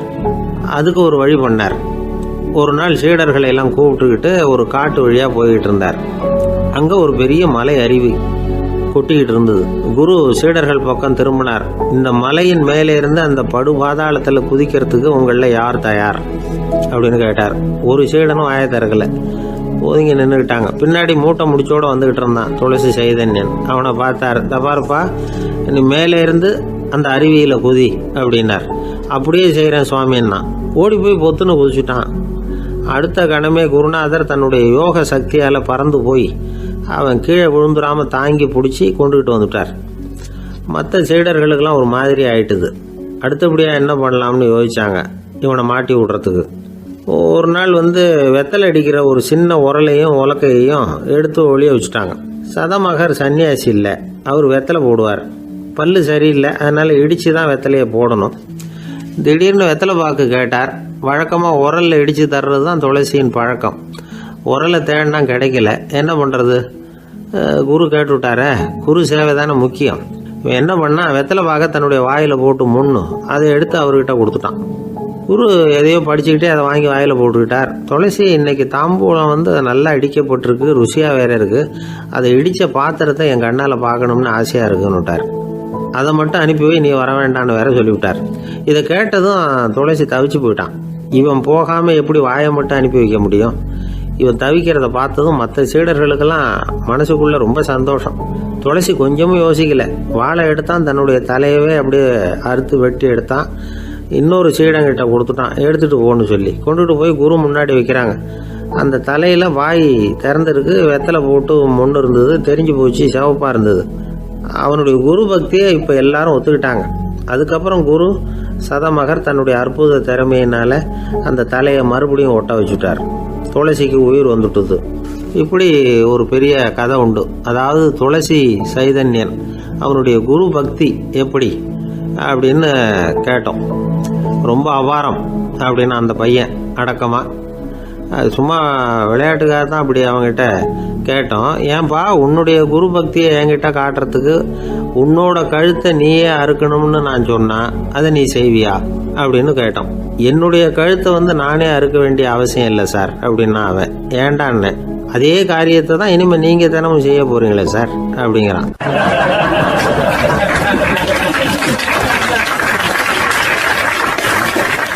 இயேசுநாதர்கிட்ட ஒருத்தர் கேட்டாராம், இயேசுவே என்னை எவ்வளவு நேசிக்கிறீர்கள் அப்படின்னு. அவர் தன்னுடைய 2 கைகளையும் அகல விரித்து இவ்வளவு என்று சொல்லி சிலுவையில் உயிர் நீத்தார் அப்படின்னு சொல்லுவாங்க. அதாவது அந்த நேசிப்புக்கு எல்லை கிடையாது, அதே போல் மன்னிப்புக்கும் எல்லை கிடையாது. இது இயேசுநாதர் சொல்லி கொடுத்த ஒரு பாடம். இயேசுனுடைய சீடர்களில் ஒருத்தன் பீட்டர், அவன் ஒரு நாள் இயேசுநாதர்கிட்ட கேட்டிருக்கான், இயேசுவே நான் என்னுடைய தம்பிக்கிட்ட அடிக்கடி சண்டை போட்டுக்கிட்டு இருக்கிறேன், என்னுடைய சகோதரன் கூட. அவனை நான் எத்தனை தடவை மன்னிக்கிறது? ஏற்கனவே 7 தடவை அவனை மன்னிச்சுட்டேன் அப்படின்னு சொல்லியிருக்கிறான். அப்போது இயேசு சொன்னாராம், மன்னிக்கிறதுக்கு எத்தனை தடவைங்கிற கணக்கெல்லாம் கிடையாது. எத்தனை தடவை உன்னுடைய சகோதரன் உன்னை கோபப்படுத்துகிறானோ அத்தனை தடவை நீ மன்னிக்கிறதுக்கும் தயாராக இருக்கணும், அதுதான் அப்படின்னு சொன்னாராம். அப்போ இவனுக்கு ஒன்றும் புரியல, இது என்ன அவன் தப்பு பண்ணிக்கிட்டே இருப்பான், நாம் மன்னிச்சுக்கிட்டே இருக்கிறதா அப்படிங்கிறது மாதிரி குழப்பமாக இருந்திருக்கிறான். அப்போது இயேசுநாதர் தன்னுடைய சீடன் பீட்டர்கிட்ட ஒரு கதை சொன்னாராம். அந்த கதை இன்றைக்கு நாம் எல்லாரும் சிந்தித்து பார்க்க வேண்டிய ஒரு கதை. அதாவது மன்னிப்பை விரும்புகிறவர்கள் மன்னிக்கவும் தயாராக இருக்க வேண்டும் அப்படிங்கிறது தான் அந்த கதையினுடைய தத்துவம். அந்த இயேசுநாதர் சொன்ன கதை என்னென்னா, ஒரு மன்னர் இருந்தார். அவர் ஒரு நாள் அரண்மனையில் உட்காந்து கணக்கு வழக்குகள்லாம் பார்த்துக்கிட்டு இருந்தார். நம்ம அரண்மனையிலேருந்து யார் யார் அரசாங்க கடன் வாங்கியிருக்கிறாங்க, யார் யார் திருப்பி செலுத்தியிருக்கிறாங்க அப்படிங்கிற விவரத்தையெல்லாம் பார்த்துக்கிட்டு இருந்தார். அப்போ தான் புரிஞ்சுது, அந்த அரண்மனையில் வேலை செய்கிற ஒருத்தனே அரசாங்க கடன் வாங்கியிருக்கிறான். எவ்வளவு? 10,000 பொற்காசுகள் வாங்கியிருக்கான் கடன். இந்த 10,000 பொற்காசுகளை திருப்பி செலுத்தலை அரசாங்கத்துக்கு. இது மன்னர் கவனத்துக்கு வந்தது. உடனே நம்ம அரண்மனையில் இருக்கிறவனே அரசு கடன் வாங்கி திருப்பி செலுத்தாமல் இருக்கான், அவனை கூப்பிட்டு வாங்கன்னு சொல்லி கூப்பிட்டுட்டு வந்தாங்களாம். விசாரிச்சிருக்கிறாங்க, என்னப்பா நீ எவ்வளோ ஒன்று? ஆமாங்க 10,000 பொற்காசுகள் வாங்கியிருக்கிறேன், இன்னும் திருப்பி கட்டலைன்னு இருக்கான். உடனே அவர் மன்னர் சொல்லியிருக்கிறாரு, நம்ம சட்டத்திட்டப்படி நீ உடனே பணத்தை திருப்பி கட்டிடு. அப்படி உன்னால் கட்ட முடியலன்னா உன்னுடைய வீடு வாசல் சொத்து சுகம் எல்லாத்தையும் விற்று அந்த பணத்தை அரசு கருவூலத்தில் சேர்த்துக்கிறதுக்கு நானே ஏற்பாடு பண்ணிடுறேன் அப்படின்னு அந்த மன்னர் சொன்னாராம். இவன் அப்படியே அதிர்ச்சி ஆகிட்டான், அப்படியே பொத்துன்னு காலில் விழுந்தானா. மன்னா என்னை மன்னிச்சுங்க, என்னால் முடியல, எனக்கு மன்னிப்பு கொடுங்க அப்படின்ட்டுருக்கான். உடனே அவர் எழுந்திரிச்சு, சரி நீ மன்னிப்பு கேட்டுவிட்டேன், அதனால் உன்னை மன்னிக்கிறேன், நீ பணம் கட்ட வேண்டாம் அப்படின்னு சொல்லி அந்த மன்னர் அவனை விட்டுட்டாராம். பணத்தையும் தள்ளுபடி கொண்டார், நீ திருப்பி கட்ட வேண்டான்னு. இவனுக்கு ரொம்ப மகிழ்ச்சி, அதனால் ரொம்ப உல்லாசமாக வந்துக்கிட்டு இருக்கிறான். தெருவில் வந்துக்கிட்டு இருக்கிறப்ப இவங்கிட்ட கடன் வாங்கின ஒருத்தன் எதுக்கு வந்துக்கிட்டு இருக்கான். அவன் இவங்கிட்ட ஒரு 100 பொற்காசுகள் கடன் வாங்கியிருக்கான். அவன் வந்தான், இவன் போய் அவன் சாட்டையை பிடிச்சிக்கிட்டான், நீ எப்படா என் கடனை திருப்பி கொடுக்க போகிறேன்னு. அவன் இப்போ முடியல, கொஞ்சம் பொறுத்துக்கா, அப்புறம் தரேன் இருக்கான். அதெல்லாம் முடியாது, நீ கொடுத்து தான் ஆகணும் அப்படின்னு இவன் புடிவமாக சொல்கிறான். இப்போ நிலைமையை பாருங்கள், இவன் ஏற்கனவே 10,000 பொற்காசுகள் அரசாங்கத்தில் கடன் வாங்கினா அதுக்கு மன்னிச்சு விட்டுட்டார் இவனை. ஆனால் இவன் இன்னொருத்தனை மன்னிக்கிறதுக்கு தயாராக இல்லை. இவங்கிட்ட கடன் வாங்கின இன்னொருத்தன் 10 பொற்காசுகள், அவனை மன்னிக்க தயாராக இல்லை. அவனை கொண்டு போய் நீதிமன்றத்தில் கொண்டு போய் நிறுத்தி தண்டனை வாங்கி கொடுத்துட்டான். நீதிபதி என்ன சொன்னார், அந்த இவன் வாங்கின பொற்காசுகளை திருப்பி கட்டுற வரைக்கும் ஜெயிலில் இருக்கணுங்கிறது தீர்ப்பு. ஆனால் உடனே அரசர் காதில் விழுந்தது. சொல்லிட்டாங்க, உங்ககிட்ட மன்னிப்பு வாங்கிட்டு போனானே ஒருத்தன், அவன் இன்னொருத்தனை மன்னிக்கிறதுக்கு தயாராக இல்லை, அவனை கொண்டு போய் ஜெயிலில் அடைச்சிட்டான் அப்படின்னு. உடனே மன்னர் பார்த்தார், இவனை மறுபடியும் கூப்பிட்டு வர சொன்னார். தபாரப்பா, நான் உன்னை மன்னிச்சு விட்டேன், ஆனால் நீ இன்னொருத்தனை மன்னிக்கிறதுக்கு தயாராக இல்லை, அதனால் என்னுடைய தீர்ப்பையும் மாற்றுறேன், நீயும் அரசு கடன் தீர்ற வரைக்கும் ஜெயிலில் தான் இருக்கணும் அப்படின்னு சொல்லி ஜெயிலுக்கு அனுப்பிச்சிட்டாராம். இப்படி ஒரு கதையை இயேசுநாதர் தன்னுடைய சீடருக்கு சொன்னதாக ஒரு வரலாறு. அது என்ன, அதிலேருந்து நாம் புரிந்து கொள்ள வேண்டியதுன்னா, நாம் மன்னிக்கப்படணும்னு நாம் விரும்புகிறோம்னா நாம் இன்னொருத்தரை மன்னிக்கிறதுக்கு தயாராக இருக்கணும். அதனால் நாம் இன்னொருத்தரை யாரையும் மன்னிக்க மாட்டோம், ஆனால் என்ன இன்னொருத்தர் மன்னிக்கணும் அப்படிங்கிறது மாதிரி செய்யக்கூடாதுன்னு சொல்லுவாங்க. அது மாதிரி நாம் இப்போ இது தப்பாக புரிஞ்சுக்கிறவங்களும் இருக்கிறாங்க. பாவம் மன்னிப்புங்கிறதெல்லாம் எதுக்குன்னா, அதாவது மறுபடியும் பாவம் செய்யாமல் இருக்கிறதுக்காக தான். அதான் மன்னிக்கிறாரே அப்படிங்கிறதுக்காக மறுபடியும் பாவம் பண்ணிகிட்டு இருக்கிறது இல்லை. அதான் ஒருத்தர் கேட்டாராம், பாவத்திலேருந்து மன்னிப்பு கிடைக்கணும்னா நீ என்ன செய்யணும் அப்படின்னு கேட்டிருக்காரு. அது அவன் சொல்லியிருக்கிறான், நான் முதல்ல பாவம் செய்யணும், அப்போ தானே மன்னிப்பு கிடைக்கும் அப்படின்னு நானா. இப்படிப்பட்டவர்கள் தான் இன்றைக்கி உலகத்தில் அதிகமாக இருக்கிறாங்க. அதனால் இந்த மன்னிப்பின் மகத்துவங்கிறது இயேசுநாதர்கிட்டேருந்து தான் நாம் புரிஞ்சுக்கணும். அந்த இயேசு சொன்ன அந்த மன்னிக்கிற மனோபாவம் இருந்தால் இன்றைக்கி உலகம் பூராவும் அமைதி பூங்காவாக இருக்கும். அதில் ஒன்றும் ஆச்சரியமே இல்லை, அதில் ஒன்றும் சந்தேகமும் இல்லை.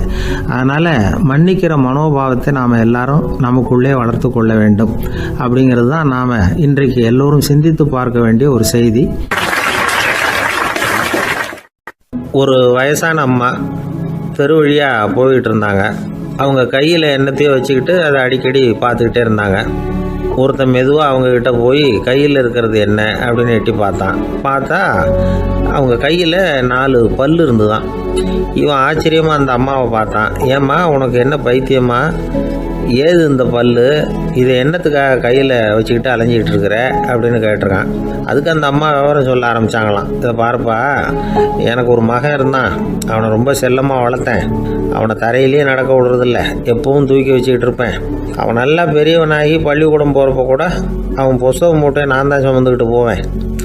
பார்க்குறவங்க கூட கேலி பண்ணுவாங்க, ஏம்மா படிக்க போகிறது நீயா உன் பிள்ளையான்னு கேட்பாங்க. அவன் இன்னைக்கு எவ்வளவோ பெரிய மனுஷன் ஆகிட்டான், வெளிநாட்டில் பெரிய உத்தியோகத்தில் இருக்கான்.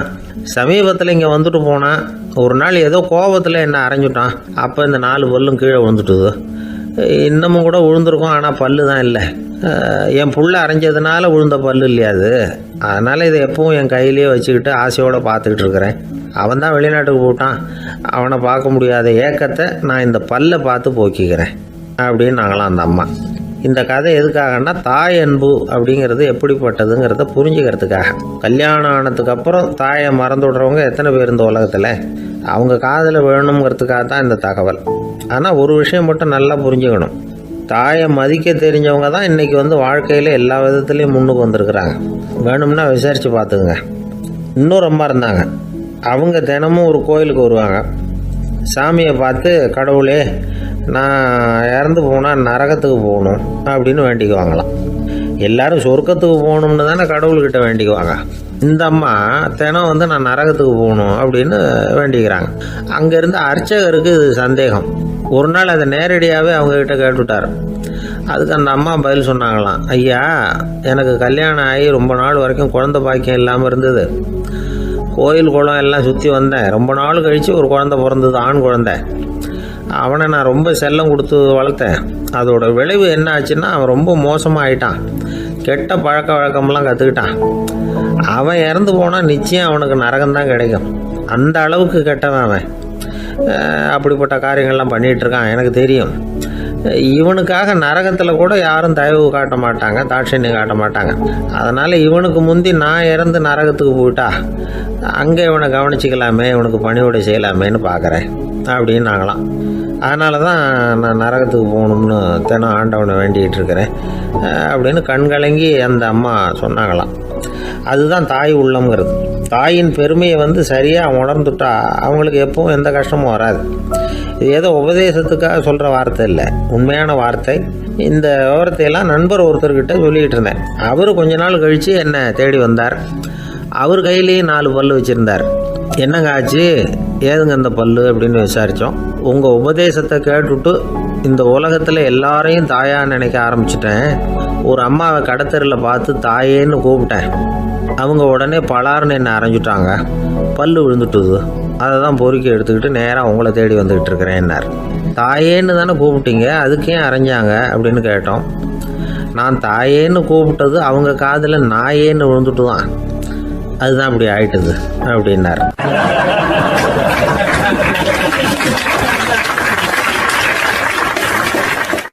ஒருத்தர் மனசில் நிம்மதி இல்லாமல் உட்காந்துருந்தார். என்ன சார் விஷயம் அப்படின்னு விசாரித்தேன். அகலக்கால் வச்சுட்டேன், அதுதான் அவதிப்படுறேன்னார். விவரமாக சொல்லுங்கன்னு. வீடு கட்டணும்னு ஆரம்பித்தேன், வேலை பாதியிலேயே நிற்கிது, கையில் பணம் இல்லை அப்படின்னார். இது மாதிரி ஆசாமிகள் பல பேரை நீங்கள் பார்த்துருக்கலாம். இவங்கெல்லாம் சுலபமாக மன அழுத்தத்துக்கு ஆளாயிடுறாங்க. மன உளைச்சல், அதாவது ஸ்ட்ரெஸ் அப்படின்னு சொல்கிறோமே, அதுக்கு அடிப்படையான சில காரணங்கள் உண்டு. அதாவது மிகையாக திட்டமிடுதல் அப்படிங்கிறதும் ஒரு முக்கியமான காரணம். நடைமுறை சாத்தியம் என்னங்கிறத மனசில் வச்சுக்கிட்டு எந்த திட்டத்தையும் தீட்டணும், அப்போ தான் அது சரியாக வரும். ரெண்டாவது காரணம் என்ன தெரியுமா? ஒரே நேரத்தில் பல்வேறு செயல்களில் ஈடுபடுறது. தொலைபேசியில் பேசிக்கிட்டே கையில் இருக்கிற கடிதத்தை படிச்சுக்கிட்டே எதிரில் உட்காந்துக்கிட்டு இருக்கிறவருக்கும் அப்பப்போ பதில் சொல்லிக்கிட்டு மனசில் பல்வேறு சிந்தனைகளை அப்படியே ஓட விட்டுக்கிட்டு இருக்கிறது, இதுவும் மன அழுத்தத்தை உண்டாக்குது. மூணாவது காரணம், எதிலேயும் வெற்றி மட்டும் எதிர்பார்க்குற ஒருதலைப்பட்சமான ஆர்வம். நாம் தொட்டதெல்லாம் வெற்றியாகவே முடியணும் அப்படின்னு எதிர்பார்க்குறவங்க ஏதாவது ஒன்றில் தோல்வியை கண்டால் தோண்டு போயிடுறாங்க. எப்படியும் முடியலாம்ங்கிற எண்ணம் ஏற்கனவே நமக்குள்ளே இருந்துட்டுதுன்னா அந்த அவஸ்தை வராது. அதனால் அதுவும் நம்ம வளர்த்து கொள்ள வேண்டிய ஒரு குணம். மன உளைச்சல் ஏற்படுறதுக்கு இன்னொரு காரணம், எதையும் வேகமாக செஞ்சுடணும் அப்படிங்கிற துடிப்பு. அந்த துடிப்பே மனசை அழுத்த ஆரம்பிச்சிடும். எந்த ஒரு காரியத்திலையும் தாமதமோ இடையூறோ ஏற்பட்டால் அதை பொறுத்துக்கிற மனப்போக்கம் வேணும். அது இல்லாதவங்க அழுத்தத்துக்கு ஆளாயிடுறாங்க. சில பேர் வேலைன்னு எந்த நேரம் பார்த்தாலும் வேலையே கதின்னு கிடப்பாங்க. பொழுதுபோக்குக்கோ உடற்பயிற்சிக்கோ குடும்பத்தில் உள்ளவங்க அல்லது நண்பர்கள் கூட கலந்துரையாடவோ கொஞ்சம் கூட நேரம் ஒதுக்க மாட்டாங்க. இந்த சுபாவம் மன அழுத்தத்தை உண்டு பண்ணும். இதையெல்லாம் புரிஞ்சுக்கிட்டு அதிலிருந்து விடுபடுறது எப்படின்னு யோசிக்கணும். வல்லுநர்கள் இது தொடர்பாக சில யோசனைகளை சொல்லி வச்சிருக்கிறாங்க. அது என்னன்னா, வாழ்க்கைங்கிறது பிரச்சனைகளால் பின்னப்பட்ட ஒன்று. அது எப்போவுமே முடிவடையாத ஒரு தொடர்கதை அப்படிங்கிறத முதல்ல நாம் புரிஞ்சுக்கணும். ஒரே நேரத்தில் ஒரு காரியத்தில் மட்டுமே நாம் கவனம் செலுத்தணும். அடுத்தவங்க காரியத்தில் தலையிடக்கூடாது. எதையும் பேச ஆரம்பிக்கிறதுக்கு முன்னாடி நம்மை நாமே கேட்டுக்க வேண்டிய கேள்வி 2. 1, நான் சொல்ல போகிறது ரொம்ப முக்கியமானதா? 2வது, நான் சொல்கிறத அவங்க கேட்குறதுக்கு ஆசைப்படுறாங்களா? நான் பேசுகிறதுக்கு அது சரியான நேரம் தானா? இதை யோசித்து பார்த்ததுக்கப்புறம் எதையும் பேச ஆரம்பிக்கணும். முடிஞ்ச அளவுக்கு வளைந்து போகிற சுபாவத்தை வளர்த்துக்கணும். நம்ம நேரம் விலை மதிப்பு இல்லாதது, அதை வீணாக்கக்கூடாது. சிரிக்க தெரியலைன்னாலும் பரவாயில்ல, முகத்தில் கொஞ்சம் புன்முறுவலாவது காட்டணும். இதெல்லாம் ரொம்ப முக்கியம். அடுத்தவங்க ஏதாவது செஞ்சால் உடனே நன்றி சொல்ல மறக்கக்கூடாது. தினமும் கொஞ்சம் நேரத்தை தனிமையில் செலவு பண்ணணும். மன உளைச்சலிருந்து விடுபடுறதுக்கு 3 முக்கிய வழிகள் சொல்கிறாங்க. அதை சுருக்கமாக ரெட் அப்படின்னு சொல்கிறாங்க. RED ஆங்கில எழுத்தில். அந்த முதல் எழுத்து R, அது என்னென்னா ரிலாக்ஸேஷன், அதாவது இடை ஓய்வு. 2வது E எக்ஸர்சைஸ், உடற்பயிற்சி. 3வது டயட், திட்டமிட்ட உணவு முறை. அதனால் தியானம், மூச்சு பயிற்சி இதெல்லாம் இந்த இடை ஓய்வுக்கு வழிகள். எந்த வேலையையும் தொடர்ந்து செய்யக்கூடாது. எல்லார்கிட்டையும் கலகலப்பாக பழகணும். மாதத்துக்கு ஒரு நாளாவது குடும்பத்தோடு வெளியில் போயிட்டு வரணும். சுலபமான உடற்பயிற்சிகளை செய்யலாம். உடற்பயிற்சிங்கிறது நமக்காக நாம் செய்கிற ஒரு நீண்டகால முதலீடு அப்படின்னு சொல்லுவாங்க. அதாவது லாங் டேர்ம் இன்வெஸ்ட்மெண்ட்டாக. அளவோடு சாப்பிட்ணும், மெதுவாக சாப்பிட்ணும். இதெல்லாம் கொஞ்சம் மனசில் வச்சுக்கிட்டு நடந்துக்கிட்டால் மகிழ்ச்சியாக வாழலாம். சில பேர் சாப்பாட்டு விஷயத்தில் ரொம்ப அக்கறை எடுத்துக்கிறது உண்டு. ஒரு குண்டு ஆசாமி சாப்பிட உக்காந்தார். முதல்ல ஒரு மாத்திரை சாப்பிட்டார். எதுக்குன்னு கேட்டோம். பசி எடுக்கிறதுக்குன்னார். சாப்பிட்டு முடித்தார். பிறகு மறுபடியும் ஒரு மாத்திரை சாப்பிட்டார். இது எதுக்குன்னு கேட்டோம். சாப்பிட்டது ஜீரணமாகறதுக்கு அப்படின்னார்.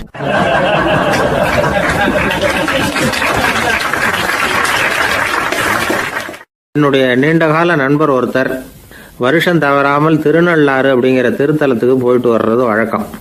அங்கே என்ன சார் விசேஷம்னு கேட்கறது உண்டு. என்ன இப்படி கேட்குறீங்க? சனி பகவான் நலன் விருப்பப்படி அங்கே தானே எழுந்தருளி இருக்கிறார். அவரை போய் பார்த்து ஒரு கும்பிடு போட்டுட்டு வந்தா நம்ம பிடிச்சிருக்கிற சனியெல்லாம் விலகும் அப்படிம்பார். சத்தம் போட்டு சொல்லாதீங்க சார், வீட்டில் வேற யார் காதிலாவது இது விழுந்துற போது அப்படின்னு சொல்கிறது உண்டு வர்றவங்க.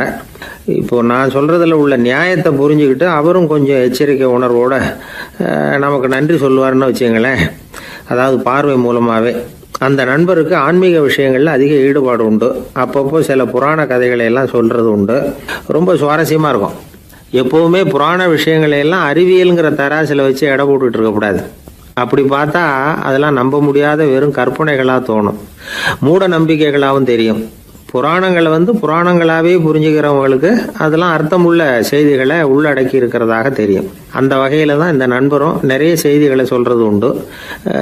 சனியை போல கொடுக்குறவனும் இல்லை, சனியை போல கெடுக்கிறவனும் இல்லை அப்படின்னு சோதிடர்கள் சொல்லுவாங்க. நாம் ஏதாவது ஒரு வம்பில் மாட்டிக்கிட்டா பிடிச்சது சனி அப்படிங்கிறோம். ராவணன் எப்பேற்பட்ட வீரன், அவனே சனி பார்வைப்பட்டது தானே சங்கடப்பட ஆரம்பித்தான் அப்படின்னார் நண்பர். அது எப்படிங்கன்னு கேட்டேன். அவர் சொல்ல ஆரம்பித்தார், இந்த ராவணன் இருக்கானே நவ கிரகங்களையும் பிடிச்சி கொண்டுட்டு தன்னுடைய சிம்மாசனத்தில் அப்படியே படிகளாக போட்டு வச்சுட்டானா, ஒவ்வொரு படியாக. பாவம் அந்த 9 தேவதைகளும் ஒவ்வொரு படியாக குப்புற கிடக்குறாங்க. நவக்கிரகம் நம்மளை ஆட்டி படைக்குதுன்னு நாம் சொல்லிகிட்டு இருக்கிறோம். ஆனால் அந்த நவக்கிரகங்களை ராவணன் எப்படி வச்சுருந்தான் பாருங்க. எல்லாரையும் சிம்மாசனத்துக்கு பக்கத்தில் படிப்படியாக போட்டு வச்சுருக்கிறான். காலை அது மேலே வச்சு தான் ஏறி போகணும். வேறு வழி இல்லாமல் எல்லாரும் குப்புற விழுந்து கிடக்குறாங்க. ராவணன் ஒவ்வொரு தடவையும் இவங்க முதுகில் அடி வச்சு ஏறி தான் அந்த சிம்மாசனத்துக்கு போகிறது வழக்கம். இப்படி நடந்துக்கிட்டு இருக்கிறது நாரதர் கண்ணில் போட்டுட்டு தான். அவர் சும்மா இருப்பாரா? யோசனை பண்ணார், என்ன செய்யலாம் அப்படின்னு. ஒரு முடிவு பண்ணிட்டு நேராக ராவணன் கிட்ட போனாராம். ராவணா, நீ நவக்கிரகங்களை பிடிச்சி கொண்டாந்து உன்னுடைய சிம்மாசனத்துக்கு படிகளாக போட்டு வச்சிருக்கிற, அது உன்னுடைய வீரத்தை காட்டுது. இருந்தாலும் ஒரு விஷயத்தை நீ யோசிச்சு பார்க்கணும். ஒவ்வொரு தடவை நீ சிம்மாசனத்துக்கு போகும்பொழுதும் நவக்கிரகங்களின் முதுகல் அடி வச்சு நீ ஏறி போற, அது உனக்கு பெருமை கிடையாது. அவங்களுடைய மார்புல அடி வச்சு ஏறி போகணும், அதுதான் உனக்கு பெருமை அப்படின்னாரா. இவர் சொல்றதும் சரிதானே அப்படின்னு யோசிச்சிருக்கான் ராவணன். உடனே குப்புற கிடந்த நவக்கிரகங்களை திருப்பி மல்லாக்க போட்டான். அவங்க மார்புல அடி வச்சு மேலே ஏறி சிம்மாசனத்துக்கு போனானா. அப்படி போயிட்டு இருக்கும் பொழுது சனி பகவானின் பார்வை அவன் மேலே பட்டுதான். அவ்வளவுதான். என்னாச்சு தெரியுமா? சூர்பனகை தேடி வந்தா. சீதையோட அழகை பற்றி தன்னுடைய அண்ணங்கிட்ட சொல்ல ஆரம்பிச்சுட்டா. விவகாரம் ஆரம்பமாயிட்டது. அதுதான் சனியினுடைய வேலை அப்படின்னு சொல்லி இந்த கதையை சொல்லி முடித்தார் என்னுடைய நண்பர். ஆக சனியின் பார்வை நம்ம வேலை படாமல் பார்த்துக்கிறது தான் நல்லதுங்கிறீங்க அப்படின்னு. ஆமாம் சார், இப்போ கூட நான் உங்கள் வீட்டுக்கு வந்திருக்கிறதே ஒருத்தருடைய பார்வை என் மேலே படக்கூடாதுங்கிறதுக்காகத்தான் அப்படின்னார்.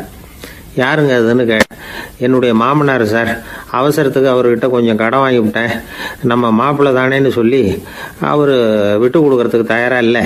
இன்னைக்கு இப்போ அவர் எங்கள் வீட்டுக்கு வரக்கூடிய நேரம், அதுதான் அவர் பார்வையிலேருந்து படாமல் தப்பிக்கலாங்கிறதுக்காக இங்கே வந்துட்டேன் அப்படின்னார். பார்வை படணும்னு இருந்தால் பட்டு தான் தீரும் போல இருக்கு அப்படின்னா. என்ன சார் சொல்கிறீங்கன்னார் ஒன்றும் புரியாமல். நீங்கள் இங்கே தான் வருவீங்கன்னு அவருக்கு ஏற்கனவே தெரியும் போல இருக்கு. அதனால் உங்களுக்கு முன்னாடியே உங்கள் மாமனார் இங்கே வந்துட்டார். அதுவும் அந்த பீரோவுக்கு பக்கத்தில் தான் பின்னாடி மறைஞ்சு நின்றுட்டு இருக்கிறார் அப்படின்னு.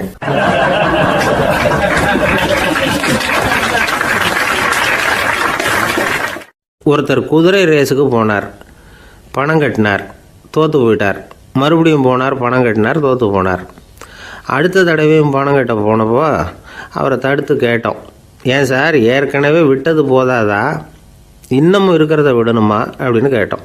விட்டதையெல்லாம் மொத்தமாக எடுக்க வேணாமா சார், அதுக்காக தான் தொடர்ந்து பணம் கட்டுறேன்னார் அவர். இவரை திருத்துறது ரொம்ப கஷ்டம். இது ஒரு மனநோய். மனநோய்களில் பல வகை உண்டு. மனநோய்கள் பிரிவு அட்டவணையில் சூதாட்டம்ங்கிறது அவதியுறும் நோய் அப்படிங்கிற தலைப்பில் வருது. சூதாட்டம் 2 வகைப்படும்னு சொல்கிறாங்க உளவியல் நிபுணர்கள். ஒரு வகை எப்படின்னா, நண்பர்களோடு சேர்ந்துக்கிட்டு மகிழ்ச்சியும் கிளர்ச்சியும் அடையிறதுக்காக ஈடுபடுறது. பிரச்சனைகளை தீர்க்கறதுல ஒரு ஆர்வம், கேளிக்கைக்காக கொஞ்சம் விட்டு பிடிக்கிறது அப்படிங்கிற மனுஷனுடைய அடி மனசில் உள்ள விபரீத பிணைய சுபாவம், இதெல்லாம் அதுக்கு காரணம். இன்னொரு வகை எப்படின்னா, சூதாட்டத்தில் ஈடுபட்டு ஒரு கட்டாய நிலைமைக்கு ஆளாயிடுறது. ஈடுபடு அப்படின்னு மனசு ஒரு வெறித்தன்மையை தூண்டிக்கிட்டே இருக்கும். இப்படிப்பட்டவங்களுக்கு நாம் தோத்துக்கிட்டு இருக்கோங்கிறது தெரியும், நாம் ஜெயிக்கிறதுக்கான சந்தர்ப்பம் இல்லைங்கிறதும் தெரியும். இதனால் நமக்கும் கஷ்டம், நம்ம சுற்றி இருக்கிறவங்களுக்கும் கஷ்டங்கிறதும் புரியும். அப்படி இருந்தும் சூதாடுவாங்க. இதுக்கு காரணம் சூதாடியின் பகற்கனவு அப்படிங்கிறாங்க நிபுணர்கள்.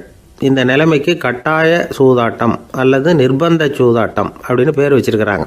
இப்படிப்பட்ட ஆசாமி இருக்கிறது பூரா விட்டுருவான், கடன் வாங்குவான், திருடுவான். இருந்தாலும் என்னைக்காவது ஒரு நாள் ஜெயிச்சிருவேன் அப்படின்னு சொல்லிக்கிட்டே இருப்பான். விட்டதை எடுத்துருவேங்கிற ஒரு நம்பிக்கை சுடர் அவனுக்குள்ளே எரிஞ்சிக்கிட்டே இருக்கும். இவனை மனநோயாளி அப்படின்னு சொல்லிட முடியாதான். என்ன காரணம்னா, இது மாதிரி ஆளுங்க கிட்ட மன போராட்டமோ கவலையோ பதட்டமோ இருக்கிறது இல்லை. சில விசேஷமான குணங்கள் இவங்க கிட்ட உண்டு.